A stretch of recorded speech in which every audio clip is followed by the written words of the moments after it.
What's good, YouTube? It's your boy, Blue Blood Sports TV, and I'm back at y'all with another one.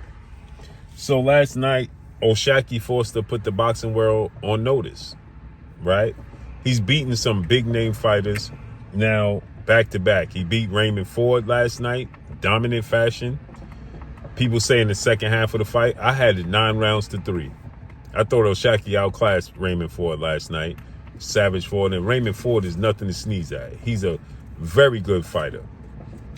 He beat Cool Boy Stephen Fulton. They had excuses when he beat Cool Boy Stephen Fulton, and they said the weight and the weight drain and X, Y, and Z, etc. That's not his fault. He dominated that fight. He also beat Ray Vargas. People don't talk about that victory. That was a great victory. He also beat Robson Conceição twice. I'm gonna say twice because he really beat Robson Conceição twice, 2 times, right? And the thing about it all is, because he had those early losses early in his career, Oshaki Foster gets overlooked.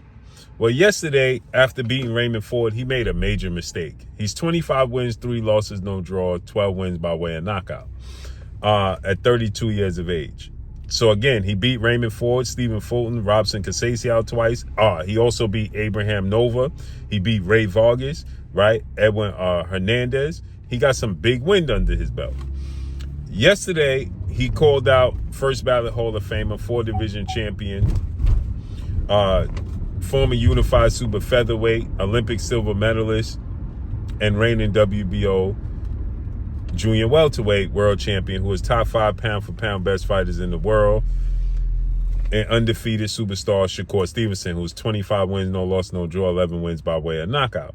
Now, I can say, based off of his last 5 opponents, beating Ray Vargas, beating Abraham Nova, beating Robson Conceição twice, beating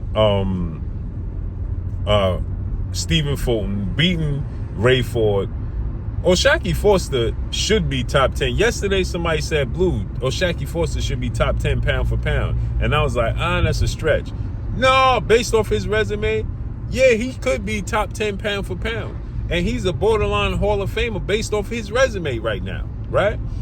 But those early losses in his career, that's what haunts him. Nonetheless, we know the relationship that Raymond Ford and Shakur Stevenson have, and the relationship that Oshaki and Shakur had that, went sour.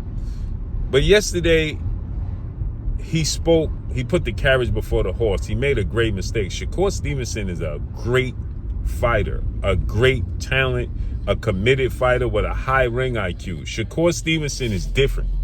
He's built different, man. Shakur Stevenson is southpaw, yes, but you seen Shakur Stevenson next to Oshaki Foster in sparring, and then yesterday in the ring, he's way bigger than Oshaki Foster. And Shakur and his team have been telling the world that they are career 135 pounders. They're 35 pounders, right? Oshaki Foster calls out Shakur and says, I'll come to 140. Major mistake. Reason being, Shakur is already has a great, massive size advantage. You can clearly see he got a massive size advantage. Clearly, you see it, right?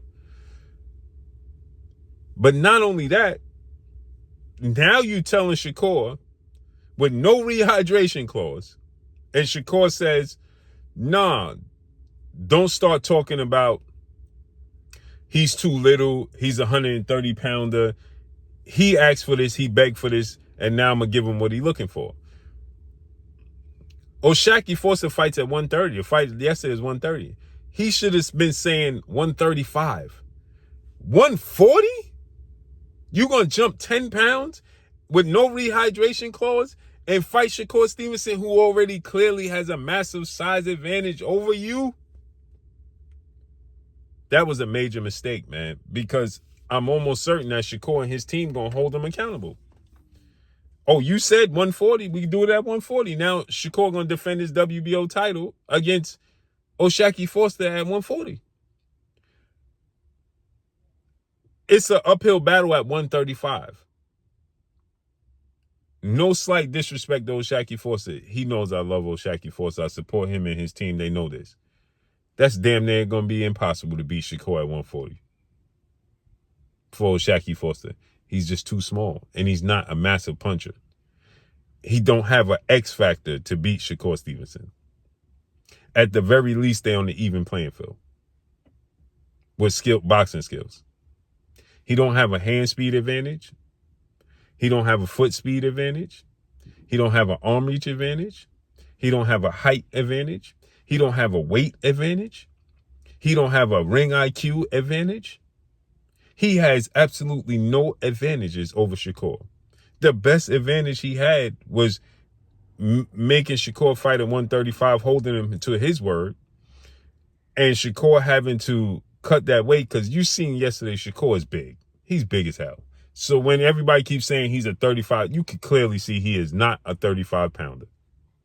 Now, he's disciplined enough to cut the weight because Shakur Stevenson stays in the gym, so he could cut the weight and make 135. He missed weight at 130.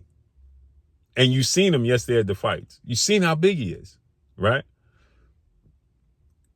Going to 135 would be the best possible situation for Oshaki Foster to win. Again, I know Oshaki Foster's team might see this and be like, oh, you underestimate. No. You're not a big puncher. His defense is better. That's just the honest truth right now, right? His defense is proven to be better. He's a counterpuncher, right?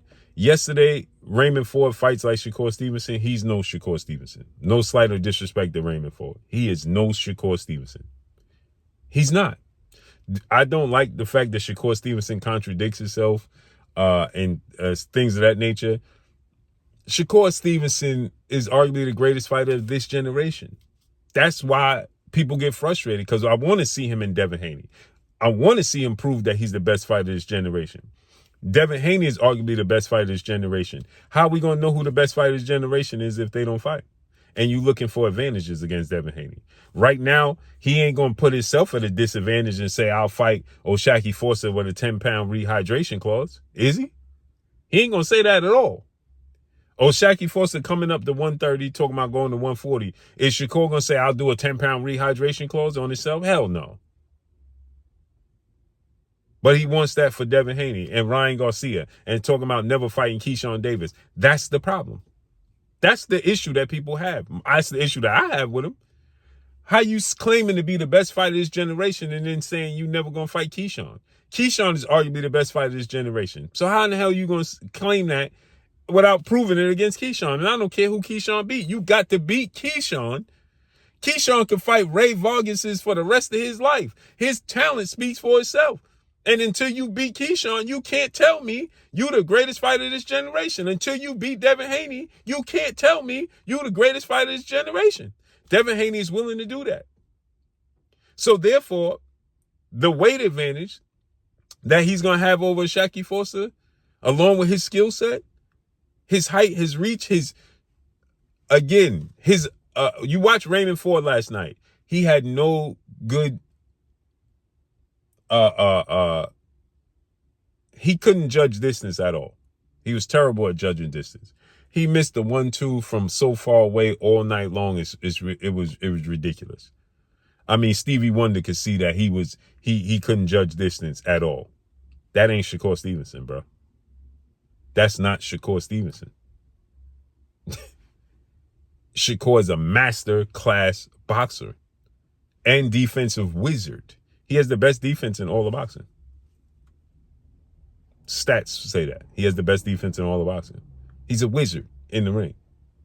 So you put Shakur Stevenson weighing at 150 plus, because that's what he's going to weigh, 150 plus, the night of the fight. With Oshaki, if he fights at 140, he's going to weigh 150 easy. 150 easy, he's going to rehydrate too, right? And he's going to feel himself. He's going to feel so comfortable. He's going to feel so energetic. You saw how he dismantled Teofimo Lopez? Oshaki Foster made a major mistake by jumping out the window for no reason and saying, I'll fight you at 140. That was unnecessary because Shakur and his team is claiming we just had the situation with him with Jay Prince, his manager, and Bill Haney. And he said, Jay Prince said, oh, Shakur's a 35-pounder. Shakur said, I'm a 35-pounder. And then you say you'll fight him at 140? For no reason. You're going to get the fight one way or another. Because the boxing world going to hold them accountable and say, bro, you said you fight at 135. Why are you trying to bring him up to 140? And I don't even think Shakur interested in fighting Oshaki at 140. I think Shakur's interested. He don't care whether it's at 135. That was a major mistake, bro. Let's see how this unfolds and see if Shakur, makes him stick to his word and say, nah, we're doing it at 140. I hope he don't. I hope he say, nah, we're going to do it at 135. But if he says 140, that's on Oshaki Foster. Let me know what y'all think, man. Follow me on Instagram at Blue Blood Sports TV, all one word. I'm gone. Peace.